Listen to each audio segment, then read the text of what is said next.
Start.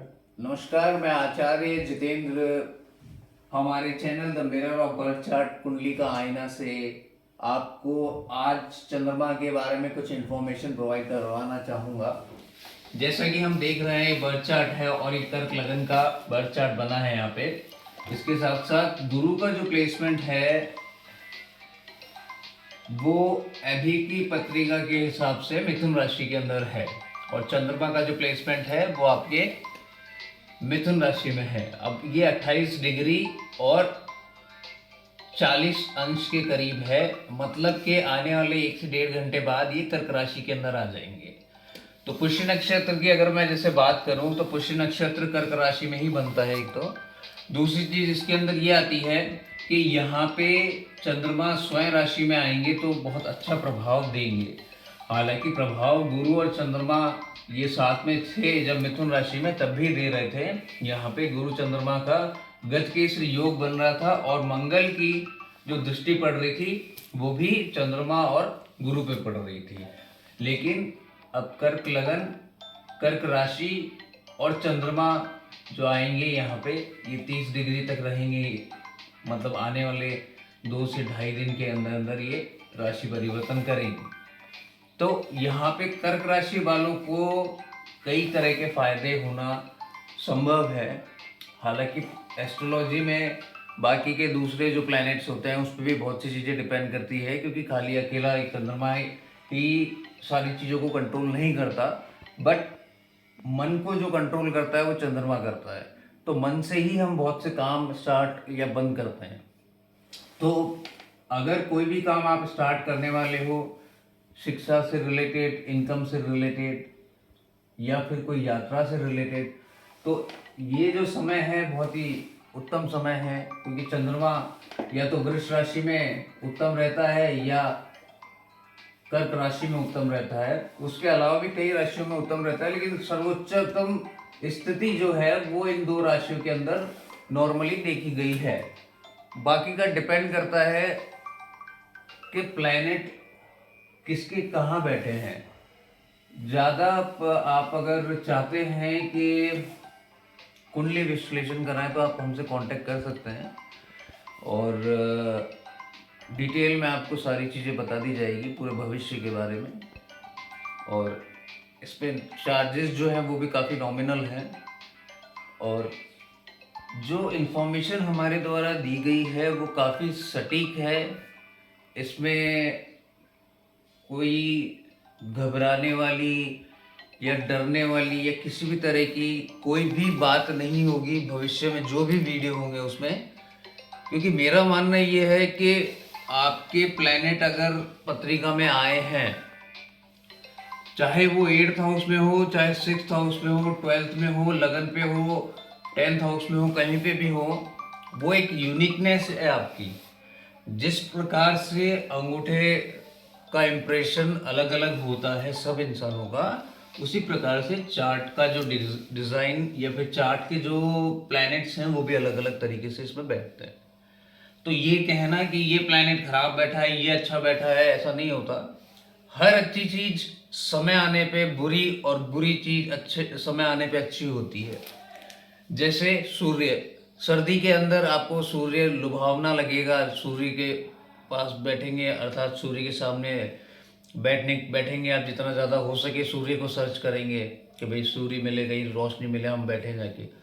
और गर्मी में इसका अपोजिट होता है, तो सूर्य तो वही होता है लेकिन समय बदल जाता है। तो इसी प्रकार से जब व्यक्ति का समय बदलता है तो उसके नेगेटिव प्लैनेट पॉजिटिव और पॉजिटिव प्लैनेट नेगेटिव हो जाते हैं। तो ये कहना कि ये प्लैनेट खराब है उचित नहीं होगा कभी। तो आपके जो भी प्लैनेट मिले हैं आपको पत्रिका के अंदर, वो आपके बर्थ के समय के मिले हैं। जिस वक्त आपका बर्थ हुआ था, जन्म हुआ था, उस वक्त के प्लैनेट हैं। उस वक्त ब्रह्मांड के अंदर, यूनिवर्स के अंदर कौन सा प्लैनेट कहाँ था, मूवमेंट था, उसका ये चार्ट इस तरीके से बनता है नॉर्मली। और कौन सा प्लैनेट कहाँ होना चाहिए ये स्थिति हमारे ऊपर निर्भर नहीं करती है, ये वक्त पे निर्भर करती है और वक्त ने कुछ सोच समझ के ही वो परिस्थिति दी है। अब एक चीज और है इसमें कि हर व्यक्ति का अपना अपना एक रोल होता है, पहली चीज। दूसरी चीज, हर व्यक्ति का अपना एक स्थान निश्चित होता है, एक फील्ड निश्चित होता है समय के हिसाब से। तीसरी चीज, इसमें मैं ये अगर कहूं कि मैं इस चंद्रमा को पावर दे देता हूं या गुरु को पावर दे देता हूं, तो इसमें मैं या कोई भी व्यक्ति धरती पे इतना केपेबल नहीं है जो इन प्लैनेट्स को पावर दे सके। अगर पावर देने वाली बात होती तो पंच तत्व जो है वो हमारे अंडर कंट्रोल होते।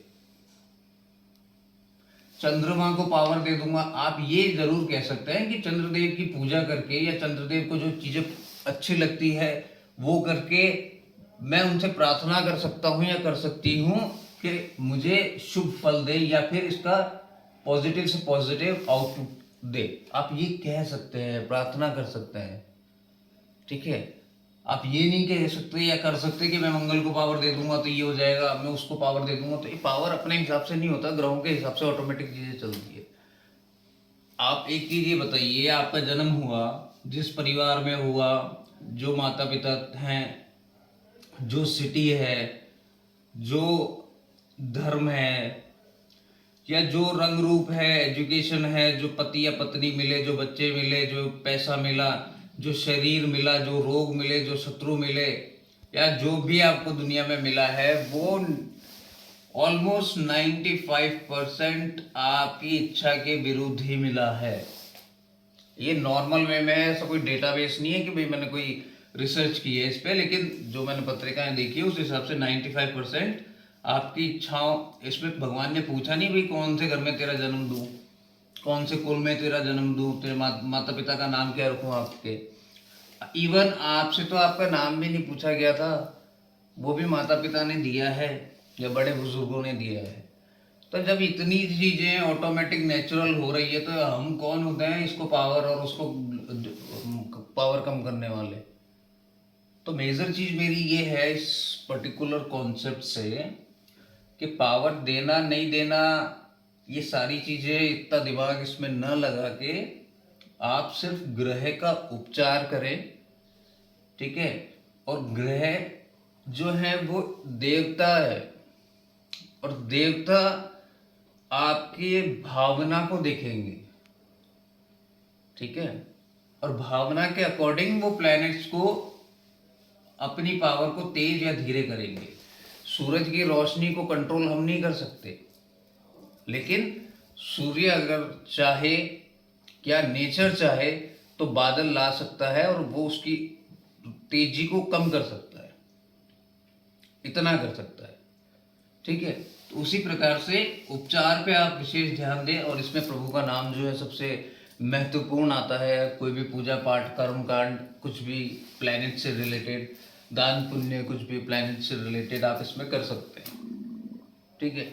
ऐसा नहीं है कि भाई ये प्लैनेट का ये दान मत देना तो ऐसे हो जाएगा। दान देना है समथिंग कि आप किसी आत्मा को तृप्त कर रहे हो। आप ये क्यों सोच रहे हो कि मैं गाय को गुड़ खिला रहा हूँ तो गुरु मेरा खराब हो जाएगा या गुरु अच्छा हो जाएगा, ये भाई इतना मत सोचिए। अच्छा और बुरा का फल देने वाला प्रभु है। हम यात्रा पे जाते हैं या कोई भी व्यक्ति यात्रा पे जाता है, रास्ते में को किसी भी प्रकार की परेशानी आती है तो उस व्यक्ति ने तो कभी नहीं चाहा कि भाई कोई परेशानी आए। या तीर्थ यात्रा पे गए और बहुत भीड़ मिली तो व्यक्ति चाहेगा कि भाई भीड़ मिले, नहीं आराम से दर्शन करना चाहेगा। लेकिन भीड़ मिली या कोई ऐसा इंसिडेंस हुआ जो कि नहीं होना चाहिए था, या कुछ अच्छा हुआ जो कि उसके मन को भाया, तो ये सारी चीजें जो हो रही है नेचुरल प्रोसेस से हो रही है, ये आपके और मेरी इच्छाओं से नहीं हो रही है। तो एस्ट्रोलॉजी को उसी रूप में देखें जिस रूप में ये है। बाकी का मैं आपको एक्सप्लेन आने वाले अपने वीडियोस के अंदर करता रहूंगा। इसमें अगर कोई भूल से कोई मेरी कोई ऐसी मिस्टेक या कोई ऐसी बात जो किसी भी धर्म, समाज या किसी भी व्यक्ति को अच्छी नहीं लगी हो तो मैं पहले से माफी मांग लेता हूँ, ठीक है।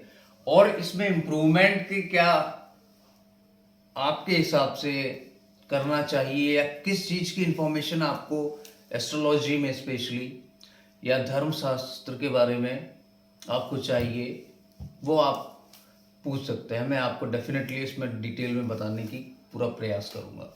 नमस्कार।